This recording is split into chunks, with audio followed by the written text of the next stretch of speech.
Money Shots Monday. Rico making money. No, What are you doing, buddy? not How was your weekend? not making money. Not making money. NFL was really good. Okay. 3 What's and wrong 0 with in your voice? it's Why a are you week cracking? happens around this time of year. I may or may not have called Kirk's show 6 or 7 times the past couple of days, so that usually dials it up. Wow. Um, You just scream into the phone for like 3 minutes at a time? yeah, also yelling at the TV when you go 3 and 10 in college. It's gonna happen. Whoa, whoa, Yeah, whoa. You went 3-10 in college this weekend. I yeah, to went pick 0 them. and 2 in NFL. Maybe we Yeah, should it's like tough. No, I've been collaborate a shorting little it. bit I've more been there. shorting it. And it was crazy because I think the first one of the day was Ohio State's team total over, and then the rest of the day was just whoosh, disaster.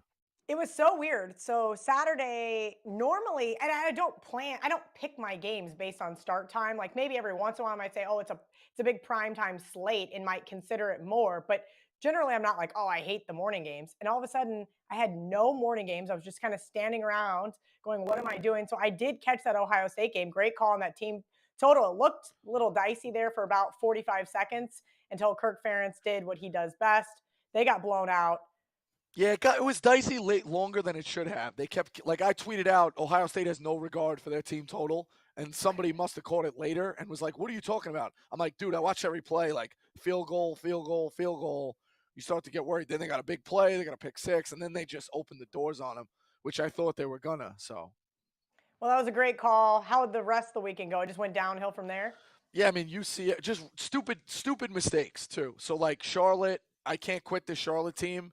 I do not understand where the fuck you found this Charlotte team or why you keep insisting on betting on them. I mean, this has been going on since like week 0. Because FIU was that bad, and I watched all of Charlotte last week like I do every week, and I was like, all right, this is the But like FIU isn't that bad. They covered the week prior. I had plus 33.5.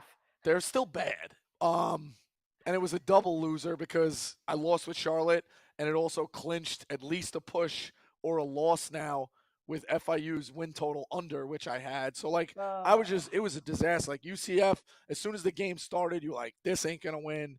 Then Kansas State in my own, I need them to win the Big 12. They Oh, lose. I'm like, we're do down we to really have to talk about K-State? First of all, Jack, our producer, is on my shit list for a majority of reasons here. This was going to be my die on the hill segment, but I'll just fuse it into this weekend. So I went to Morgan Wallen on Saturday night. I took my sister, sober, driving there, obviously. And I knew I had to drive home. So I was like, all right, I'm going to slam like 6 beers real quick, go into the concert, let her get, messed up. It's her birthday. And then like 5 hours from now, I'll drive us home.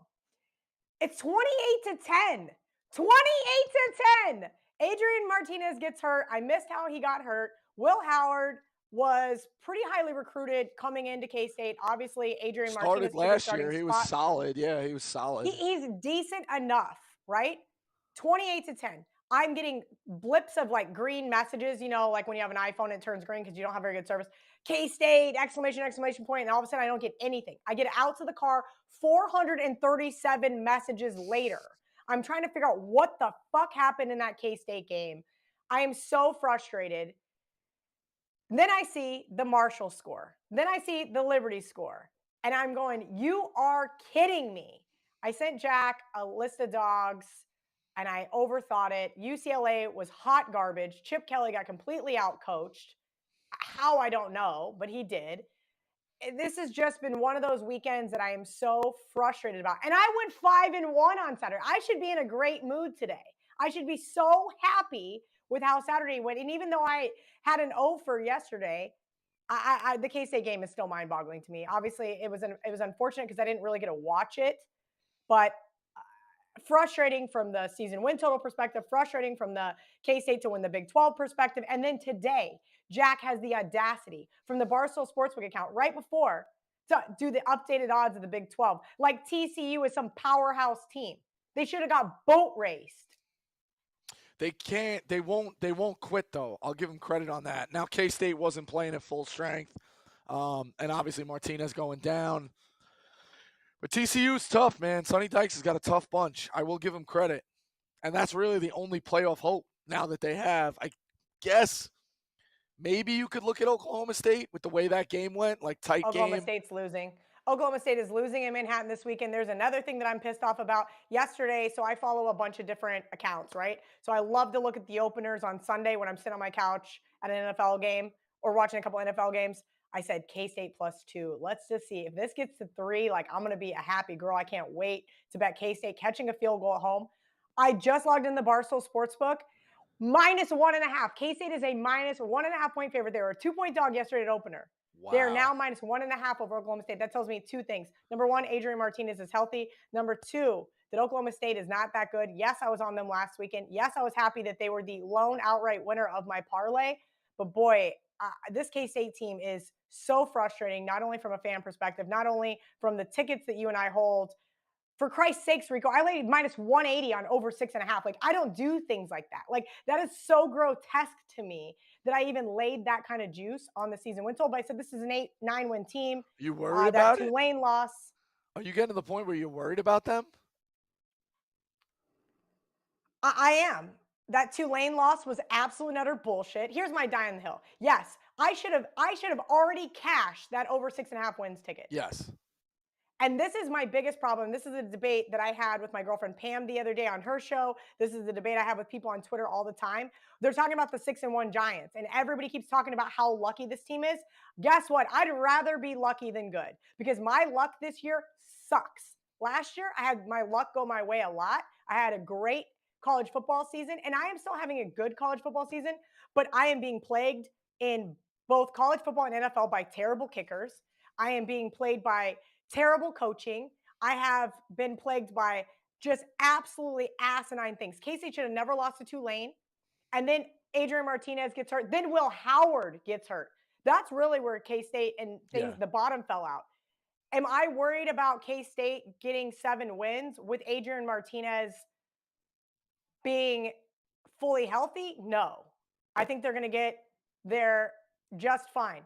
If he's not fully healthy and they trot him back out there or Will Howard's not, Yeah. we're fucked. Yep. We are not going to win. We're going to go to the freaking like Cheez-It Bowl or something terrible, the guaranteed rate bowl, if not. And that scares me. The good news is they're still going to beat KU on my birthday. I'm just pissed off that this week it had K-State, and maybe I jinxed myself. So I had a girlfriend text me, hey, she's a big Texas fan. She said, you really love Oklahoma State this weekend. I said, I do. I had to wait late, make sure Spencer Sanders was out, no problem, right? I said, all right, I like it. Sorry, she's a Texas fan. She goes, if Oklahoma State beats Texas Tech and K-State beats TCU, game day is coming to Manhattan. And we all know I don't give a fuck about game day, but it's still for the atmosphere and the excitement because when I was growing up, the last time college game day was there, I was like 12 years old. Do you think my parents let me rush the field? Of course not. I don't even know if I was 12. I'd have to like do the math. But that being said, I wanted to. And my parents like, wait till you get to college. Wait till you get to college. Guess what happens when I got to college? Bill Snyder retires and we get stuck with fucking Ron Prince. Guess what happens when I get out of college? Bill Snyder comes back and K-State's good again. The 4.5 years I was in college, K-State sucked. So I thought, okay, fine. Flights are cheap. I'll go hang out at the Hollywood Casino at the Barstool Sportsbook, go to the game, fly back, right? They lose to TCU. Of course, Oklahoma State wins. I don't know what to think of this K-State team. End rant. No, it's tough. Yeah, I mean, it's Oklahoma State, it's Texas at home, at Baylor, at West Virginia, and Kansas. You got to go get 2 of those. It's tough. The Baylor game, one of my best guy friends is a Baylor alum. He asked me to come to the game. I've had flights booked there since like July. I don't want to go to that game. I fucking hate Waco, Texas. It is the armpit of America, and K-State will mess around and go in there and lose. That is the type of game they will lose. It's happened too many times before. The scary thing I'm looking at, obviously they have to beat Oklahoma State to keep this Big 12 hopes alive. But if it gets down to the end where they lose 4 in a row now and they're going to West Virginia and then Kansas and they got to win out just to get a 7 when they started 5-1, it's going to be, and should have been 6-0. That's where it's going to get dicey. Man, that's what scares me. Welcome to being a K-State fan, Rico. I'm glad to have you on board. Anything you'd like to die on this weekend, from this weekend? Yeah, one Little Hill. I think I said it Thursday, so it's kind of like packing on the hill. The Cardinals and the Raiders are not done. They're definitely not dead yet. And I think you could take a look. I'm gonna pull up the standings. You could take a look. You could talk me into the Cardinals at 11-1 to win that division. Seattle's in first place, for Christ's sakes. Yeah. Seattle's 4-3. Now, Seattle beat the brakes off of the Cardinals last week. But the Cardinals are 3-4. The 49ers have come back to earth. I think the Rams are good. If you ask me, they're probably going to win the division, but they don't have a lot of drive. They got the ring. Stafford is, Stafford. It's not even a drive. I mean, look how many people that they traded away after that. Stafford's definitely not 100%. 100%.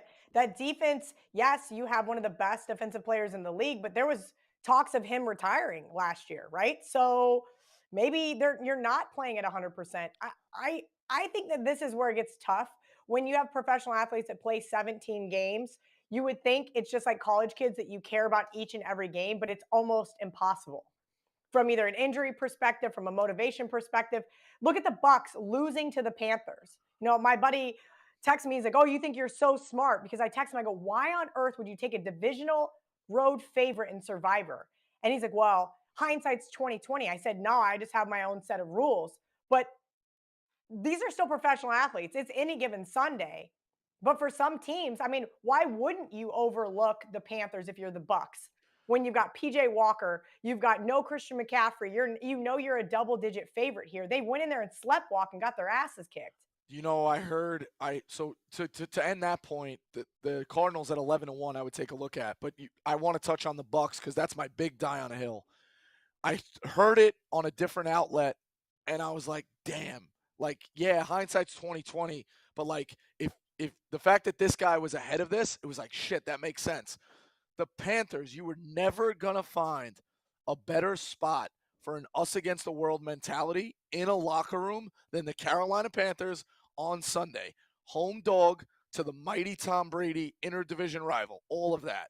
Coach gone, quarterback gone, best player traded. Nobody loves us.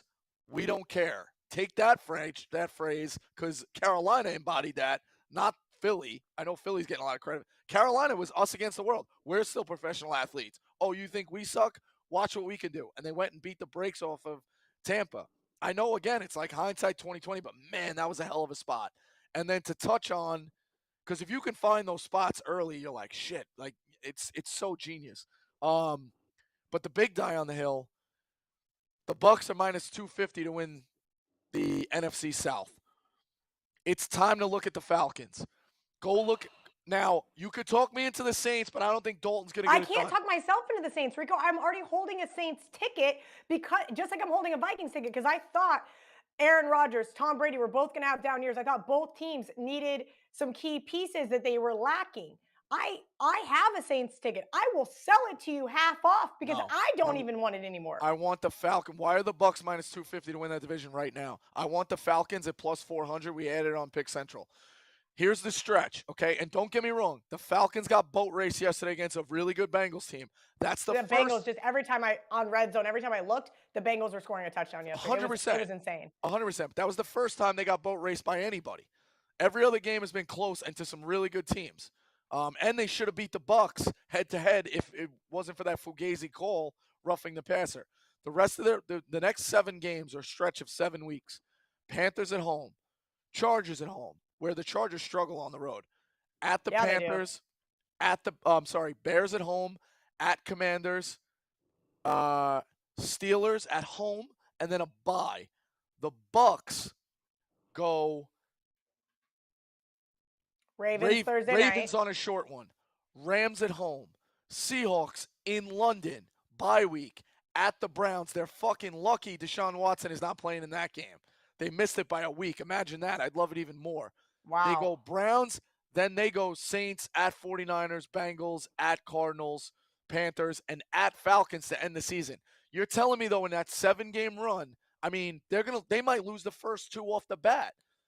The Falcons are in a spot where they could go 4-2 of those 6 games. If you're telling me the Bucks lose the first 2, or more likely going to lose the first 2 of that stretch, why wouldn't I want to be holding the Falcons, who could get ahead of them in 7 weeks? Give it to me. Plus 400? You're nuts. The Bucks, plus it's like unintentional comedy. If the Bucks are going to go down, you get to watch, from a distance and be like, yep, that ship's sinking. hope you got a life vest. Like it's gonna be a lot of fun. I don't know. I think Megan called it. Whether you want to say that she got lucky, whatever, she literally called it. I mean, last February, I tweeted, I said, damn, he's tired of Giselle already. Megan said over the summer that she was reading some different stuff. And then she sends me 3 weeks ago this TikTok, and it has been bad for the Bucks ever since. There is a lot of issues in that locker room. They're now an underdog on Thursday night. Obviously, we'll talk about them on Thursday. Rico, I don't know. I feel pretty good about my Vikings ticket to win the NFC North for the most part. Like we're just cruising right along. They're yeah, coming out of a bye week. We'll see how they do. I blogged it today. Is that one of the biggest choke? I know it's early. It's 7 weeks, and it is Aaron Rodgers. Is that a major choke job if Minnesota finds a way to blow this with how bad the Packers have looked and having a head-to-head win against them? Like I So could we're see if it was two. You have 2 games back-ended. Like you have a 2.5 game lead, and you play the Packers this week, and then you finish the season with the Packers. You already got the win. Like you're really up 3.5 if you ask me, because you're on the head-to-head. So they've already got the win from week one. They play them on New Year's Day. I have tickets to that game from a customer of ours that is a big Packers fan. And he's like, hey, pick whichever game you want to go to. And I was like, I want to go see the Vikings on New Year's Day and cash my NFC North ticket live. And he laughed. And that was like in August. And now here we are. I think it really could come down to that last game. I'll be honest with you. Yeah, you The can't Packers blow it. make a run, they can. Uh, what I've seen is not great. I mean, I had a buddy of mine text me that's a big Packers fan, and he goes, doing drugs is cool if you win games, but Aaron Rodgers kind of a bad look bragging about all this ayahuasca now. Uh, isn't Aaron Rodgers' complete fault? I'm going to say no, but I do think that there are some struggles there. He lacks any weapons. Frankly, this team has been a contender in the NFC off and on since Jordy Nelson left, but this team hasn't been complete. There isn't a complete defensive side. There isn't a complete offensive side. And that's what I really saw here was, okay, if it's a two-horse race here, Lions doing pretty well. Not going to lie, they didn't look great yesterday. That Dallas defense really came to play. But besides that, I don't think you can discount the Lions just yet, Yeah, you but can. we'll see. That the You the think so? fun 100%. The fun of the Lions, like I said in the beginning of the year, like 3-4 weeks in, I was like, if you got one league pass of teams to watch, it's the Lions and the Falcons. Like a lot of fun. And then the Lions were a pesky little dog against the Patriots, smashed.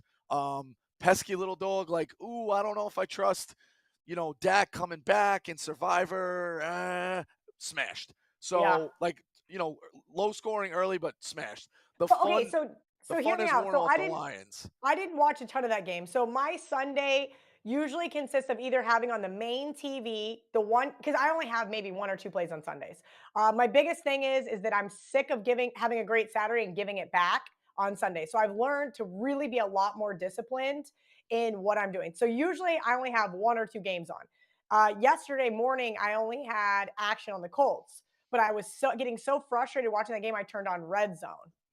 And so there wasn't a ton of No. scoring in that Cowboys game, so I didn't catch very much of it. But the Lions, who were kind of allergic to the red zone over the past few seasons, seem to have that allergy back. Would you say that it's that offense, or did they just run into a buzzsaw that was a really good Cowboys defense? Dallas's defense is really good. Dallas didn't look great on offense. No, they didn't. That's why I Kept was wondering. Like, I didn't think Dak looked that great. yeah, but that goes to show you how far of a gap there is with the Lions. That's what I'm talking about. Like, so the Patriots poured it on them, but again they that was low score. It was like 29. Like Patriots methodically beat them down. The Cowboys didn't look great, and they pounded on them. Like I think the gap now, the Lions is getting way wider than it once was in the beginning of the year. Because if you remember, I know it's week one. The Lions gave everything to the Eagles. That was the closest Yeah, game they the did. Eagles have played, other than the Cardinals the other night. And that's a good point too to get back to the Card. It all rounds itself out.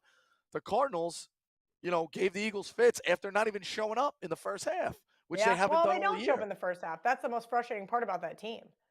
Yeah, except for Thursday night. I think they could turn around. I really think the Cardinals at 11-1 is worth a look, and I'm definitely on the Falcons. But it all starts to get hairy. So if I do play this Cardinals, I need the Cardinals to beat the Vikings. That hurts my Vikings ticket. Like I'm being pulled in different directions here. That's where futures bets are Yeah. tough for me because I do think you want to cheer for certain outcomes, but you don't want to cheer for too many outcomes. And then when the Vikings beat the Saints just a couple weeks ago, I was thinking, damn it, I got both of these teams' season win total over. Now here I am. I guess it doesn't matter who wins, but in theory, It does, right? That's something that you need to take a look at. So do some deep dives if you are looking for some in play, I guess if you want to Yeah, call I it, like them futures live. That's bets. what I'm saying. Yeah, play the futures live now. You can start to because if you can get in front of a schedule where, like I said, I think the Bucks schedule's harder. I think the Falcons schedule's a little easier. I'm playing the Falcons. Okay. All right. Well, Monday Night Football. I don't know what to make of this game. I'm going to be honest with you, Rico. I just wussed out. I teased the Pats yesterday with the Broncos. I said, screw it. Like, I know I'm going to want to watch this game. I need some sort of action. But typically, what happens in these standalone games is you'll see the bookmakers move the line into what I call like a teaser protection. And that is basically going up and over that 8.5 to get it down below a field goal so that people are less apt to tease it. That hasn't happened. The whole world seems to be on the Bears. I know the Bears have a decent running game, and that's really all the nice things I could say about them. I think Justin Fields is wildly inconsistent. That defense just hasn't been that great over the past few seasons, basically since getting rid of Khalil Mack, and even then he wasn't that great. This is tough. Patriots. What did they announce? Zappy would be the starter tonight. No, Bailey I thought it Zappy. was. I'm pretty sure it's Mac Jones. The Did they props are announce showing Mac? Mac Jones. Yeah, which I don't That's my like. fault.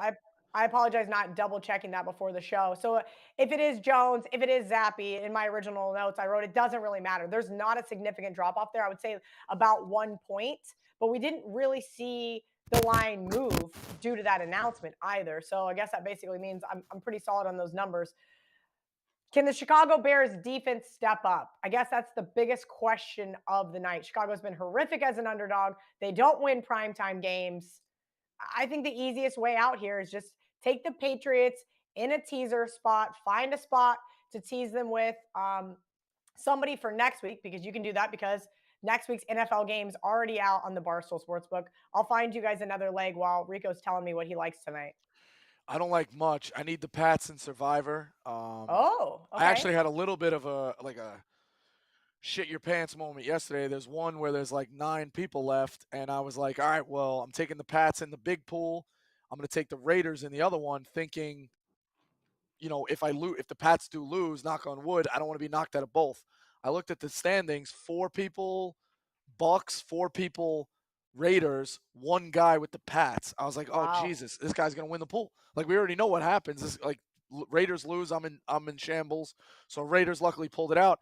I don't like a lot. I'm waiting on this. The field goals in prime time have been money. That line's Yeah. not out yet of the 3.5. The one I would play, it's heavily juiced, just because I just think it's gonna happen. I don't care. Give me Fields to throw an interception at -186. I don't care. You think that what is he, a second year quarterback? Fields a second year, third year? Yeah. Technically, I mean, the problem is it's when you're when you're behind guys like Andy Dalton and what was it, Nick Foles, and they're playing this 3 quarterback carousel thing like they did, it doesn't do anybody any good. Like either you What's his play year behind a though? solid quarterback and you learn. Yeah. This carousel thing that they were doing with the Bears was just not a good look. I actually think this sounds crazy because it's who the Pats are playing, but I think you could tease the Pats tonight with the Jets on Sunday. The Jets are at home, 2.5 point underdog. Get them over that touchdown versus the Pats. I love teasing divisional underdogs. Nope, the Titans did not get it done for me yesterday, but a few other teams did. Typically, catching over a touchdown at home in a divisional rivalry game is nice. Jets have superseded expectations, obviously. Jack Mack was so sweet as to retweet my tweet from June saying that give me the under 6 wins, I book was it, on that too. Jets. Yeah, well, what are you going to do? I've been betting the Jets under since I've been betting. And guess how Yeah. many times I've lost now? Two. 2 times I've lost. Yeah, they're a I think disaster. I'll survive to bet another day. It is what it is. But I was saying Belichick, I think Belichick's gonna throw what year is Fields in the league? Second, third, whatever it I is. think it's his third. Yeah. Belichick's gonna throw a lot of schemes at him. Stuff they don't, they're gonna different packages, different coverages. I think his head's gonna be spinning. We know he doesn't want to throw the ball anyway. I think they'll do a good job of containing him with the run. I think it's very boring Monday night type game.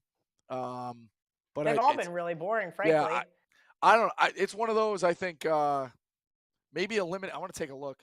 If you eliminate the juice, or does it eliminate the juice? What's the real difference if you move the Patriots to 9.5? 9.5 gets you -103 instead of the current minus 112 if you want to save a little bit. But like at that point, what's the difference between 9 and 10? Yeah, but I you'd don't be know. I think surprised. It's like almost 1.5% of games land 9 in the NFL. I probably wouldn't do really. that. I'm never really a big fan of buying points. I'll actually get the updated chart for you guys. I've been promising that for a while. Uh, I would even Rico, take a look. I mean, you could take a look at the Patriots minus 13 and a half. Like give I me don't a know. best bet for tonight. Give me some sort of commitment here so we can wrap it up.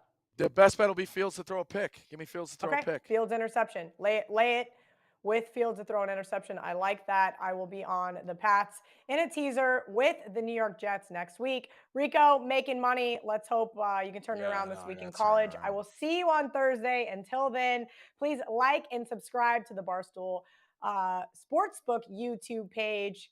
Jump in the comments. Tell us you love us. Tell us you hate us. We don't care. We appreciate that you guys are here.